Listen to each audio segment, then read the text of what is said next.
है, यूरिया और CFP emergency की बरसी के मौके पर लोकतंत्र लोकतांत्रिक अधिकार मानव अधिकारों पर चर्चा रखने के लिए सभा की है। उसके लिए मैं सभी को मुबारकबाद देता हूँ और आप सब लोगों को जो इस हॉल में बैठे हुए हैं ये जानते हुए भी कि यहाँ आने के कुछ खतरे भी हैं और जो अभी बताया गया जिस तरह से तीसरा सिकलवार को आज मुंबई में गिरफ्तार किया गया है, आप लोगों को भी गिरफ्तार किया जा सकता है। इसके बावजूद आप लोग आए हैं तो आपकी हिम्मत की जान से मैं शुक्रगुजार हूँ डॉक्टर राय साहब का। उन्होंने मुझे आप लोगों के बीच बोलने का मौका दिया, यहाँ आने की दावत दी। मुझे नहीं मालूम कि उम्मीदें मुझसे थी या नहीं, मैं उस पर खड़ा उतर पाऊंगा या कोई ऐसी बात आप लोगों के बीच कह पाऊंगा जो आपको मालूम नहीं है, तो मुझे नहीं मालूम। लेकिन कुछ चीज़ें हैं, कुछ चीज़ें ज़ाती तजर्बे की बुनियाद पर और कुछ चीज़ें जिस हाल इस वक्त इस मुल्क में खड़ी हुई है और जिस चिंता हम सबको साल रही है। दोस्तों, इमरजेंसी का ज़ाती अनुभव कुछ इस तरह से है कि 25/26 की वो डरावनी रात जब इस देश में आपातकाल लागू किया गया, मेरे मरहूम वालिद भी उसका शिकार हुए और रात के अंधेरे में वो निकल करके गए और अगले 3 महीने तक ये पता नहीं था कि वो किस जेल में है और 19 महीने उन्हें वीसा और DIR के तहत इमरजेंसी में कई जेलों में रहना पड़ा। और उस बीच जो कि मैं बहुत छोटा ही था, बच्चा ही था, ये महसूस किया कि हमारे करीबी रिश्तेदारों ने भी हमसे मिलना जुलना बंद कर दिया, समाज के आम लोगों की जुबान छोड़ दीजिए। तो ये ज़रूरी हो जाता है कि जब हम 75 साल का अपनी आज़ादी का अमृत महोत्सव मनाएं तो उसमें लोकतंत्र पर जो बदलुमा दाव था इमरजेंसी 1975 से लेकर 77 तक 19 महीने 20 महीने, उसको भी हम याद करें और आने वाली नस्लों को और मौजूदा नस्लों को बताएं कि वो इमरजेंसी क्या थी, जिसमें ना कोई अपील, ना कोई वकील, ना कोई दलील। नंदिता जी यहाँ मौजूद हैं, उनका पूरा जीवन एक मिसाल है ह्यूमन राइट्स के लिए लड़ते हुए। और मैं तो जब भी उनका नाम आता है उनको सलाम करने को जी चाहता है कि पूरी जिंदगी जिस महिला ने अपनी वक्त कर दी मानवाधिकारों को लड़ने के लिए, वैसे कम लोग अब इस देश में बचे हैं। और अभी उन्होंने नागालैंड का जिक्र किया, मणिपुर का जिक्र किया। यहाँ मुझे ये कहने की इजाज़त दीजिए नंदिता जी कि 8 बरस से तो हम इस फाशिज्म को झेल रहे हैं जो हिंदुत्ववादी विचारधारा पर हमारे ऊपर लादा गया है, लेकिन उसके पहले जो सो कॉल्ड सेक्युलर सरकारें थी केंद्र में और राज्यों में और जो अपने आप को गांधी और नेहरू का वारिस कहती थी, उनका रवैया भी, चाहे वो दलितों की बात हो, अल्पसंख्यकों की बात हो, आदिवासियों की बात हो, महिलाओं की बात हो, समाज के हाशिए पर रहने वाले लोगों की बात हो या कश्मीर और नॉर्थ ईस्ट में रहने वाले लोगों की बात हो, कभी उनको इस देश का नागरिक ही नहीं माना। इसलिए जब हम इमरजेंसी को याद करें तो हमें ये भी याद रखना पड़ेगा कि वो कौन लोग थे जिन्होंने टाटा लागू किया इस देश में, वो कौन लोग थे जिन्होंने ये हालात बनाए कि इस देश में मेजॉरिटेरियन कम्युनल एजेंडे की बुनियाद पर सरकारें चुनी जाएं, वो कौन लोग थे जिन्होंने अपनी पॉलिटिक्स के लिए इस कम्युनलिज्म को बढ़ावा दिया। मुझे यहाँ ये कहते हुए बहुत अफसोस होता है कि पहला चुनाव इस देश में अगर हिंदू कार्ड खेला गया तो वो 1984 में इंदिरा गांधी की हत्या के बाद 10,000 सिखों की नृशंस हत्या करने के बाद लड़ा गया और जिसमें पूरा RSS कांग्रेस पार्टी के साथ शामिल था और जिस चुनाव में बीजेपी को सिर्फ 2 सीटें हासिल हुई थी और उसके नेता अटल बिहारी वाजपेयी तक चुनाव हार गए थे।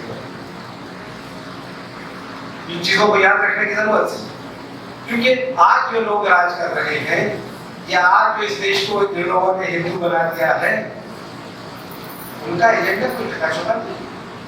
वो पिछले लगभग 97-98 साल से इस बात को कह रहे हैं कि ये हिंदुओं का देश है, यहाँ सिर्फ हिंदुओं को पहला नागरिक बनाया जाएगा। और ये बात उनके जो गुरु थे, गुरु गोलवालकर, वो अपना भी अपर नेशन डिफाइन में लिख गए कि इस देश में मुसलमान, ईसाई और बाकी अल्पसंख्यकों को दूसरे दर्जे का शहर बन करके रहना होगा। कम्युनिस्ट और ईसाई और मुसलमान इस देश के लिए सबसे बड़ा खतरा है। और इस देश की एक भाषा होगी संस्कृत, एक रंग होगा भगवा, एक जाति की श्रेष्ठता होगी। और उस तरह से उन्होंने जो अपना एक आइडियोलॉजी बनाई थी, आप उससे इत्तेफाक करें न करें, वो आज नरेंद्र मोदी ने लेटर एडमिनिस्ट्रेशन में लागू कर दी पूरे देश में। उसने कहा कि सिर्फ हिंदुत्ववादी एजेंडा ही नेशनल एजेंडा होगा, राष्ट्रीयता का एजेंडा होगा, और जो इसके खिलाफ बोलेगा वो देशद्रोही कहलाएगा और उसकी जगह जेल होगी। और वाकई में ये तमाम फोटो जो यहाँ लगाए गए हैं, जिन लोगों को महीनों से सालों से जेलों में सड़ाया जा रहा है, उनका क्या कसूर है? उनका कसूर यही है ना कि वो इंसाफ की बात करते हैं, वो जस्टिस की बात करते हैं, वो इस देश के संविधान को लागू करने की बात करते हैं, जिसका नाम लेकर के आज जो सरकार है वो सिर्फ अपना एजेंडा चला रही है। पिछले 8 वर्षों के का जो दबाव आप देखें तो वो ये है कि मैं बहैसियत मुसलमान इस देश में अब अपने आप को नंबर 1 का शहरी नहीं मानता। ये सबसे बड़ी शर्म की बात है इस देश के लिए, इस देश के सेक्युलर डेमोक्रेटिक संविधान के लिए। क्योंकि हमारे पुरखों ने जो इस मुल्क को आज़ादी की लड़ाई लड़ी थी 1857 से लेकर 1947 तक, 90 साल का जो नेशनल मूवमेंट का पीरियड था, उसमें गांधी जी के नेतृत्व में हमारे नेताओं ने ये कसम खाई थी कि जब हम आज़ाद होंगे तो एक ऐसा देश बनाएंगे जिसमें इसकी किसी धर्म, जाति, भाषा, लिंग के आधार पर विशेषता नहीं मानी जाएगी, सबको बराबरी के अधिकार होंगे। और 1947 में बंटवारा हो जाने के बाद, पाकिस्तान बन जाने के बावजूद हमारे उन नेताओं ने अपने उस वायदे को निभाया और डॉक्टर अम्बेडकर के जरिए से एक ऐसा संविधान बनाया जिसमें सबको बराबरी की बात कही गई थी। और उस बराबरी को काफी हद तक उसको दिया गया, पूरी तरह से तो नहीं दिया गया, क्योंकि अगर पूरी तरह से दिया गया होता तो आज ये बीमारी ना होती जो हम देख रहे हैं। लेकिन अगर पंडित जवाहरलाल नेहरू जैसा सेक्युलर और डेमोक्रेटिक नेता हमारे देश का 16-17 साल प्रधानमंत्री नहीं होता तो इस देश में 52 में पहले आम चुनाव में ही हिंदुत्ववादी सरकार बन गई होती, हिंदुओं का एजेंडा जो आज चल रहा है वो कायम हो गया होता और बाकी लोगों के कोई अधिकार नहीं। तो दोस्तों, क्योंकि समय कम है और बहुत लोगों को बोलना है, मैं बहुत ज्यादा वक्त न लेते हुए सिर्फ एक बात आप लोगों से कहूँगा कि जरा ये अपने दिल पे हाथ रख के सोचिएगा कि क्या ये वही मुल्क है जिसका सपना हमारे नेताओं ने देखा था? क्या ये वही मुल्क है जिसको हम फख्र से कहते थे कि ये बुद्ध, चिश्ती, नानक और खलील की धरती है, जो वसुधैव कुटुंबकम में विश्वास रखने वाले लोग हैं, जो पाकिस्तान का हश्र हमने देखा, नफरत और मजहब की बुनियाद पर एक मुल्क बनाया गया, वो 25 साल एक नहीं रह सका। 1971 में उसके टुकड़े हो गए और आज भी जो पाकिस्तान बचा हुआ है सिर्फ कश्मीर के नाम पर उसको यूनाइट रखा हुआ है, वो एक सिक्योरिटी फोर्स है। जब कश्मीर का मसला हल हो जाएगा वहाँ उसके कितने टुकड़े होंगे हम नहीं। क्या हम इस देश को पाकिस्तान बनाना चाहते हैं, ये तय कर लेना चाहिए और फिर उसके जो नतीजे होंगे उनको भी सोच लेना चाहिए, या हम इस देश को वैसे ही बनाएंगे जैसा आजादी के 60-70 साल ये चला। ये सही है कि इमरजेंसी में तमाम लोकतांत्रिक संस्थाओं का गला घोट दिया गया, तानाशाही हमारे ऊपर ला दी गई, लेकिन उस वक्त इस देश का मुसलमान, ईसाई, सिख और दूसरा अल्पसंख्यक अपने आप को नंबर 2 का शहरी महसूस करता था, जो आज उसे करा दिया गया।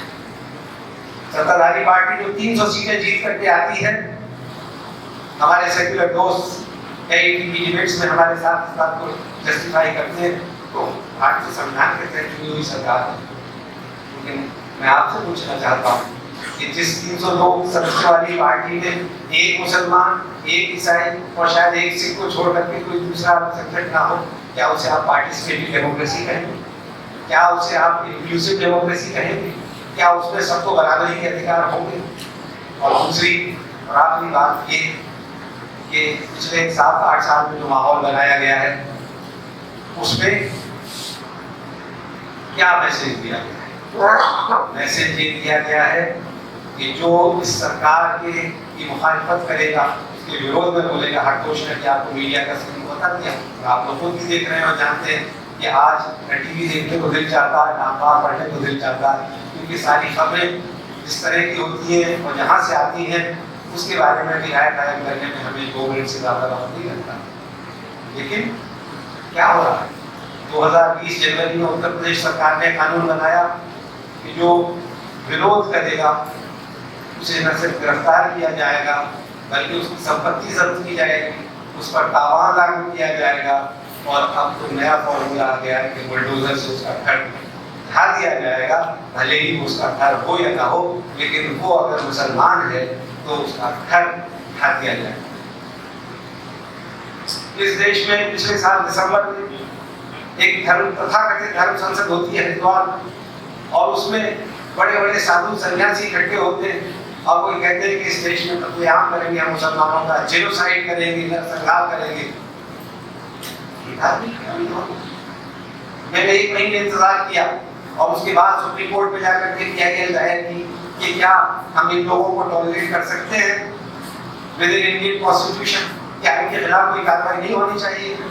वो शख्स जिसने सबसे ज्यादा जहरीले भाषण दिए थे और आज भी कर रहा है, उसने कहा मुझे कई राज्यों के मुख्यमंत्री और कई केंद्रीय मंत्री बैठ चुके हैं, मेरा कोई बाल बांका भी नहीं कर सकता। और जब उसे पुलिस पकड़ने गई तो कहा कि तुम मारे जाओगे, और मुश्किल तमाम जब सुप्रीम कोर्ट ने थोड़ा इंटरवेंशन किया तब उसको जाकर के जेल जाना पड़ा, लेकिन कुछ दिनों बाद उसकी जमानत हो गई। क्या हो गया है? क्या हम लोग मर गए? इतनी खामोशी इमरजेंसी में भी नहीं थी। तब भी कुछ लोग थे जो सड़कों पर आए थे, तब भी कुछ लोग थे जिन्होंने विरोध किया था। कुलदीप नैयर जैसे पत्रकार जेल गए थे, कई लोग स्नेहलता रेड्डी से लेकर तक जेल में मारे गए, लॉरेंस फर्नांडिस की टांग तोड़ दी गई जेल के अंदर। आज हम में से कोई इस देश में धारा 370 जो कश्मीर को जोड़ने वाला एक वाहिद फॉर्मूला था, उसको खत्म कर दिया गया। इस देश में चेटी नहीं बढ़ती है। इस देश में अयोध्या के ऊपर सुप्रीम कोर्ट के फैसले की मोहर लगती है और ये कहा जाता है अब खामोश हो जाना चाहिए, मसला हल हो गया। ये ऐसी जबरदस्त, यानी 22 दिसंबर 1949 को जो मूर्तियां रखी गई थी जिसकी FIR अभी भी रिकॉर्ड में मौजूद है, वो भी गलत। 1 फरवरी 1986 में जिसका ताला खोला गया वो भी सही। 6 दिसंबर 1992 को वो दिन दहाड़े ढा दी गई वो भी सही। उसके ढा देने वालों पर मुकदमा चला, उन्हें बाइज्जत बरी कर दिया गया, वो भी सही। और सुप्रीम कोर्ट का फैसला आ गया और मुसलमान से कहा जा रहा अब तुम्हें संयम से काम लेना होगा। इस देश की मेजॉरिटी कम्युनिटी के दिल को ठंडक पहुंचाने के लिए जरूरी है आप खामोश रहें। दोस्तों, इस मुल्क में सेकुलरिज्म, डेमोक्रेसी, माइनॉरिटीज की, मुसलमान, ईसाइयों, सिखों की जरूरत नहीं, ये आप सब लोगों की जरूरत है और ये आप लोगों को सोचना पड़ेगा, वरना इसका वही हश्र होगा जो पाकिस्तान का होगा। ये मेजॉरिटेरियन कम्युनल एजेंडा के तहत आप सरकारें बना लोगे। उत्तर प्रदेश में सरकार बनी, मेरे कई सेक्युलर दोस्त अरुण त्रिपाठी साहब में मौजूद थे। टीवी डिबेट जो होती थी, जो अल्टरनेटिव मीडिया था, सत्य.com, न्यूज़ के लिए फलाना टमाटा, उन सब में मैं कह रहा था कि ये जहर इतना अंदर तक भर दिया गया है कि बीजेपी की ही सरकार बनेगी। कोई चांस नहीं मुझे नजर आता कि अपोजिशन वहां सरकार बना दी। ऐसे माहौल में जब गंगा लाशों से पट गई थी और पिछले 5 साल में योगी आदित्यनाथ की सरकार ने कोई ऐसा काम नहीं किया जिसकी वजह से उसको दोबारा सत्ता मिलनी चाहिए थी, लेकिन मिली। 2019 में नरेंद्र मोदी सरकार ने कोई ऐसा काम नहीं किया क्रोनी कैपिटलिज्म को बढ़ावा देने के अलावा। और अरुंधति राय के शब्दों में अगर कहूँ कि 4 गुजराती हैं, 2 देश को बेच रहे हैं, 2 को खरीद रहे हैं, उसके बावजूद पुलवामा अटैक होता है, फिर पाकिस्तान को सबक सिखाया जाता और हम सब लोग ताली बजा करके लगे थे। देखो देश की एकता और अखंडता को अगर कोई बचा सकता है तो वो यही मर्द मुजाहिद है, इसलिए हम उसको वोट देते हैं। तो दोस्तों वैसे यही बात करके मैं खत्म करूँगा। आप जब यहाँ से जाएं तो रात को जरा सोचिएगा जरूर। और वैसे भी अब आप जैसे लोगों की तादाद बहुत कम बची है। हम लोग प्रेस क्लब में इस हॉल के अंदर और 2-3 जगह इकट्ठा होते हैं, 100-200 सवा 100 लोग होते हैं, वही अपना रोना गाना कर लेते हैं, वर्षियाँ पढ़ लेते हैं। लेकिन आम आदमी को उसको क्या हो गया है, उसकी बात क्यों, उसे बात ये समझ में नहीं आ रही कि क्यों दलितों के साथ अत्याचार हो रहा है, क्यों आदिवासियों के साथ अत्याचार हो रहा है, क्यों अपर कास्ट की मेजॉरिटी होने के बावजूद जो मंडल के नाम पर पॉलिटिक्स शुरू हुई थी वो क्रश हो जाती है। और दलित भी अशोक भारती साहब यहाँ मौजूद हैं, दलितों के बड़े लीडर हैं।